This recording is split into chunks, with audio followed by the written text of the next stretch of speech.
नमस्कार, Haribhoomi news bulletin में आपका स्वागत है। आज 4 अप्रैल 2025 को चैत्र माह के शुक्ल पक्ष की सप्तमी तिथि है। राहु काल प्रातः 10:50 से दोपहर 12:24 तक रहेगा। मौसम में मध्य प्रदेश, छत्तीसगढ़, महाराष्ट्र समेत 12 राज्यों में आंधी, बारिश और ओले गिर सकते हैं, लेकिन हरियाणा और पंजाब में मौसम खुश्क रहेगा। तापमान में बढ़ोतरी होगी। तो सबसे पहले नजर डालते हैं आज की प्रमुख हेडलाइंस पर। लंदन में मुंबई आ रही वर्जिन अटलांटिक फ्लाइट ने तुर्की में इमरजेंसी लैंडिंग की। 200 से ज्यादा भारतीय पैसेंजर 16 घंटे से ज्यादा समय तक फंसे रहे। प्रधानमंत्री नरेंद्र मोदी 2 दिन के दौरे पर थाईलैंड पहुंचे। सुरक्षा, संस्कृति और व्यापार को बढ़ावा देने पर दिया जोर। भारत से थाईलैंड जाएंगे भगवान बुद्ध के पवित्र अवशेष। मेटा यानी फेसबुक के सीईओ मार्क जुकरबर्ग ने अमेरिका में खरीदा 196 करोड़ रुपए का बंगला। वाशिंगटन डीसी के इतिहास में तीसरी सबसे बड़ी रियल एस्टेट डील। वक्फ संशोधन बिल लोकसभा के बाद राज्यसभा में भी हुआ पास। विपक्ष ने हंगामा कर अल्पसंख्यकों के अधिकारों का मुद्दा उठाया। लोकसभा में राहुल गांधी ने भारत चीन के राजनयिक संबंधों की 75वीं सालगिरह के जश्न पर सरकार को घेरा। कहा, चीन हमारे 4000 वर्ग किलोमीटर इलाके पर कब्जा करके बैठा है और हम उसके साथ केक काट रहे हैं। सुप्रीम कोर्ट से पश्चिम बंगाल की ममता बनर्जी सरकार को बड़ा झटका। 2016 में हुई 25,000 शिक्षकों और गैर शिक्षकों को नियुक्ति को अवैध बताया। हाईकोर्ट ने दिए थे बर्खास्त करने के आदेश। दिल्ली एनसीआर में पटाखे बनाने, स्टोर करने और बेचने पर लगे प्रतिबंध को 1 साल के लिए बढ़ाया गया। सुप्रीम कोर्ट ने कहा, वायु प्रदूषण खतरनाक स्तर पर पहुंच रहा। जज कैश कांड के बाद सुप्रीम कोर्ट के सभी जज अब पदभार ग्रहण करते वक्त ही अपनी संपत्ति का ब्यौरा करेंगे। सार्वजनिक ऑफिशियल वेबसाइट पर भी अपलोड हो सकता है ब्यौरा।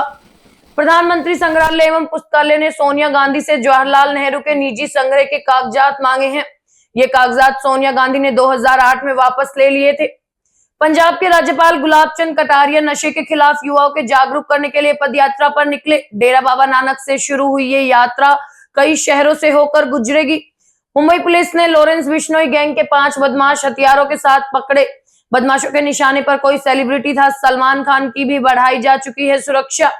शेयर बाजार में गुरुवार को फिर आई गिरावट। सेंसेक्स 322 अंक की गिरावट के साथ 76,295 के स्तर पर बंद हुआ। अमेरिका के रेसिप्रोकल टैरिफ का दिखा असर। पीएफ अकाउंट की क्लेम सेटलमेंट प्रक्रिया में हुआ बदलाव। अब पैसे निकालते समय कैंसिल चेक या बैंक पासबुक की इमेज अपलोड करने की नहीं पड़ेगी जरूरत। हरियाणा में हेरोइन बेचने वाली पंजाब पुलिस की लेडी कांस्टेबल और इंस्टा क्वीन नौकरी से बर्खास्त। बठिंडा पुलिस ने थार गाड़ी में हेरोइन के साथ गिरफ्तार किया था। हरियाणा के जींद में कोर्ट कर्मचारी ने सोशल मीडिया पर लाइव आकर जहरीला पदार्थ निगला। वीडियो में डीएसपी, एएसआई समेत 3 लोगों पर प्रताड़ना के आरोप लगाए। अब खबरें विस्तार से। प्रधानमंत्री नरेंद्र मोदी गुरुवार को 2 दिन के थाईलैंड दौरे पर पहुंचे। सबसे पहले पीएम मोदी ने 28 मार्च को भूकंप में जान गंवाने वाले लोगों को श्रद्धांजलि दी। इसके बाद उन्होंने भारत और थाईलैंड के धार्मिक और सांस्कृतिक संबंधों पर बातचीत की। मोदी ने कहा कि पिछले साल भगवान बुद्ध के पवित्र अवशेष भारत से थाईलैंड भेजे गए थे। अब गुजरात के अरावली में 1960 में मिले भगवान बुद्ध के पवित्र अवशेष भी थाईलैंड भेजे जाएंगे। वहीं सुरक्षा एजेंसियों के बीच स्ट्रेटेजिक डायलॉग स्थापित करने पर भी चर्चा की गई। पीएम मोदी ने कहा कि दोनों देशों के बीच एमएसएमई, हैंडलूम और हैंडीक्राफ्ट में सहयोग के लिए समझौता हुआ है। रिन्यूएबल एनर्जी, डिजिटल टेक्नोलॉजी, ई व्हीकल्स, रोबोटिक्स, स्पेस, बायोटेक्नोलॉजी और स्टार्टअप में सहयोग बढ़ाने का फैसला लिया गया है। दोनों देशों के बीच फिनटेक कनेक्टिविटी बढ़ाने पर भी काम किया जाएगा। भारत ने थाई पर्यटकों के लिए ई वीजा देना शुरू कर दिया है। मोदी आज थाईलैंड के राजा से मिल सकते हैं। अब खबर अमेरिका से। मेटा सीईओ मार्क जुकरबर्ग ने अमेरिका के वाशिंगटन डीसी में 15,000 स्क्वायर फीट का बंगला खरीदा है। इसके लिए उन्होंने $2.3 करोड़ यानी 196 करोड़ रुपए कैश दिया है। अमेरिकी राजधानी के इतिहास में ये तीसरी सबसे महंगी रियल एस्टेट डील है। जुकरबर्ग ने इस डील को गोपनीय रखा। ये घर वाशिंगटन के पोश इलाके वुडलैंड नॉर्मनस्टोन में है। वही एक बड़ी खबर लंदन से आ रही है। लंदन से मुंबई आ रही वर्जिन अटलांटिक फ्लाइट ने तुर्की में इमरजेंसी लैंडिंग की। इसके चलते 200 से ज्यादा भारतीय पैसेंजर 16 घंटे से ज्यादा समय तक वहां फंसे रहे। मीडिया रिपोर्ट्स में बताया गया कि प्लेन नंबर VS358 के एक पैसेंजर को पैनिक अटैक आ गया था। इस मेडिकल इमरजेंसी के चलते विमान को तुर्की के दियारबकीर एयरपोर्ट पर लैंड किया गया। ये एयरपोर्ट ऐसी फ्लाइट की लैंडिंग के लिए उपयुक्त नहीं है। पैसेंजर को बताया गया कि लैंडिंग के दौरान प्लेन में टेक्निकल खामी भी आ गई। वहां से पैसेंजरों को निकालने के लिए एयरलाइंस ने घंटों तक दूसरी फ्लाइट की व्यवस्था नहीं की। अब देश से जुड़ी अहम खबरें। लोकसभा से पारित होने के बाद वक्फ संशोधन बिल को गुरुवार को राज्यसभा में पेश किया गया, जहां करीब 12 घंटे की लंबी बहस के बाद देर रात करीब 2 बजे इसे मंजूरी मिल गई। राज्यसभा में इस बिल के पक्ष में 128 वोट पड़े, जबकि 95 सांसदों ने इसका विरोध किया। इससे पहले लोकसभा में इस बिल को 288 सांसदों का समर्थन मिला था, जबकि 232 ने इसके खिलाफ मतदान किया था। अब जब ये विधेयक संसद के दोनों सदनों में पास हो चुका है, तो इसे कानून बनने के लिए राष्ट्रपति की मंजूरी का इंतजार है, जिसके बाद ये औपचारिक रूप से लागू हो जाएगा। अब खबर लोकसभा से। नेता प्रतिपक्ष राहुल गांधी ने गुरुवार को भारत चीन के राजनयिक संबंधों की 75वीं सालगिरह के जश्न को लेकर सरकार को घेरा। उन्होंने कहा कि चीन हमारे 4000 वर्ग किलोमीटर इलाके पर कब्जा करके बैठा है, लेकिन मुझे ये देखकर आश्चर्य हुआ कि हमारे विदेश सचिव चीनी राजदूत के साथ केक काट रहे हैं। लोकसभा में शून्यकाल के दौरान राहुल ने कहा, हम सामान्य स्थिति के खिलाफ नहीं है, लेकिन उससे पहले हमें अपनी जमीन वापस मिलनी चाहिए। वहीं प्रधानमंत्री संग्रहालय एवं पुस्तकालय ने सोनिया गांधी से पूर्व प्रधानमंत्री जवाहरलाल नेहरू के निजी संग्रह के कागजात मांगे हैं। ये कागजात सोनिया गांधी ने 2008 में वापस ले लिए थे। संग्रहालय ने अपनी पहली वार्षिक आम बैठक से पहले ये कदम उठाया है। बैठक में इन कागजातों पर चर्चा होने की संभावना है। संग्रहालय का मानना है कि इन कागजातों से शोधकर्ताओं को आधुनिक भारतीय इतिहास को समझने में मदद मिलेगी। हालांकि सोनिया गांधी के कार्यकाल ने अभी तक पत्र का जवाब नहीं दिया है। संग्रहालय ने अन्य प्रधानमंत्रियों के परिवारों से भी उनके कार्यकाल से जुड़े दस्तावेज दान करने का आग्रह किया है। सुप्रीम कोर्ट से 3 बड़ी खबरें आ रही हैं। सुप्रीम कोर्ट ने पश्चिम बंगाल की सरकार को बड़ा झटका दिया है। स्कूल भर्ती घोटाले से जुड़े कोलकाता हाईकोर्ट के फैसले को सुप्रीम कोर्ट ने बरकरार रखा है।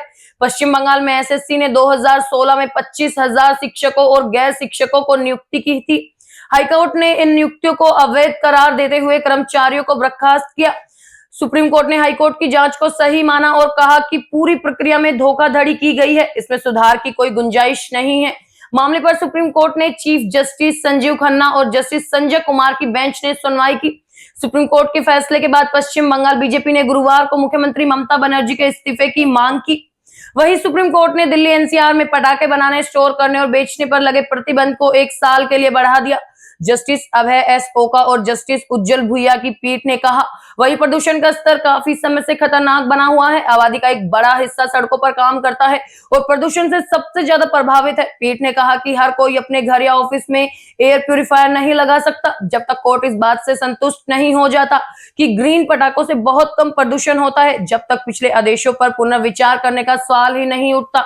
सुप्रीम कोर्ट ने 12 दिसंबर 2024 को दिल्ली एनसीआर में पटाखों पर साल भर के लिए पूरी तरह से प्रतिबंध लगाने का निर्देश दिया था। कोर्ट पर्यावरणविद एमसी मेहता की 1985 में दायर याचिका पर सुनवाई कर रहा है। अगली खबर जज कैश कांड की।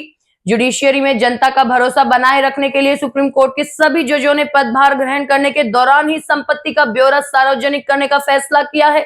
जी हां, 1 अप्रैल को हुई फुल कोर्ट मीटिंग में सभी 34 जजों ने chief justice of India Sanjeev Khanna की मौजूदगी में अपनी संपत्ति का खुलासा करने का फैसला किया। जजों ने यह भी कहा कि संपत्तियों से जुड़ी डिटेल सुप्रीम कोर्ट की ऑफिशियल वेबसाइट पर अपलोड की जाएगी। 33 में से 30 जज अपनी संपत्ति का घोषणा पत्र कोर्ट में दे चुके हैं, हालांकि इन्हें सार्वजनिक नहीं किया गया है। यह फैसला दिल्ली हाईकोर्ट के जज यशवंत वर्मा के घर में कैश मिलने के विवाद के बाद लिया गया। जस्टिस वर्मा के सरकारी बंगले में 14 मार्च को आग लगी थी। फायर सर्विस टीम को वहां जले नोट मिले थे। वहीं पंजाब के राज्यपाल ने बड़ी पहल की है। राज्यपाल गुलाब चंद कटारिया ने नशे के बढ़ते प्रकोप को रोकने और युवाओं को जागरूक करने के उद्देश्य से पद यात्रा शुरू कर दी है। ये यात्रा डेरा बाबा नानक से शुरू हुई। 6 अप्रैल तक यात्रा गुरदासपुर में रहेगी, जबकि 7 से 8 अप्रैल को गवर्नर कटारिया अमृतसर में होंगे। पंजाब में नशे के खिलाफ युवाओं को जागरूक करने के लिए राज्यपाल की तरफ से निकाली जाने वाली ये पहली पद यात्रा है। क्राइम से जुड़ी खबरें यहां आ रही हैं। मुंबई क्राइम ब्रांच ने अंधेरी इलाके में लॉरेंस गैंग के 5 बदमाशों को गिरफ्तार किया है।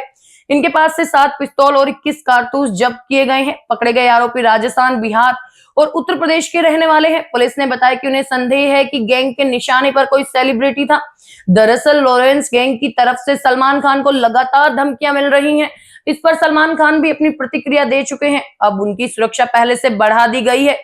अब खबरें बाजार से। शेयर बाजार में 3 अप्रैल को गिरावट दर्ज की गई। सेंसेक्स 322 अंक की गिरावट के साथ 76,295 के स्तर पर बंद हुआ। वहीं निफ्टी में भी 82 अंक की गिरावट रही।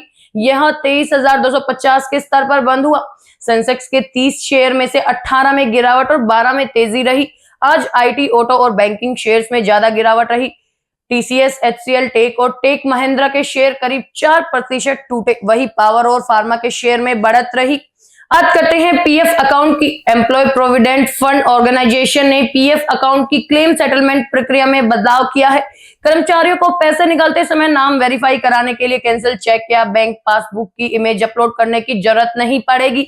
इसके साथ ही पीएफ अकाउंट खोलते समय यूएएन में बैंक सीडिंग प्रक्रिया में एम्प्लॉयर के अप्रूवल को भी हटा दिया गया है। ईपीएफओ मेंबर अब आधार, ओटीपी के जरिए बैंक अकाउंट नंबर और आईएफएससी कोड वेरीफाई कर सकेंगे। श्रम एवं रोजगार मंत्री मनसुख मंडाविया ने गुरुवार को एक्स पोस्ट के जरिए नए बदलाव की जानकारी दी।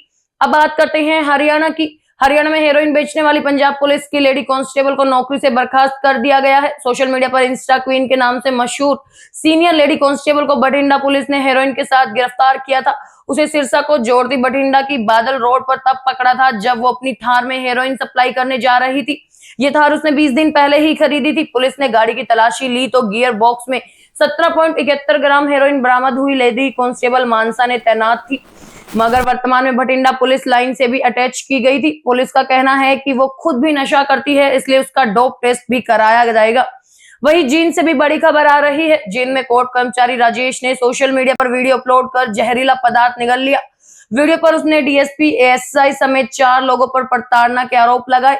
मृतक के परिजनों ने एसपी से मिलकर सख्त कार्रवाई की गुहार लगाई है। वीडियो सोशल मीडिया पर भी वायरल हो रही है। वीडियो में मृतक आरोप लगा रहा है कि पुलिस के सब इंस्पेक्टर मिर्चपुर निवासी नरेश, उसका पुलिस से बर्खास्त साला गांव निडानी निवासी महावीर ने षड्यंत्र रचा है। वो कोर्ट से दस्तावेज मांगते थे। डीएसपी जितेंद्र राणा भी बहकाए हुए थे। सुरेंद्र एएसआई का इसमें भी रोल है। पुलिस ने मृतक के भाई की शिकायत पर केस दर्ज कर लिया है।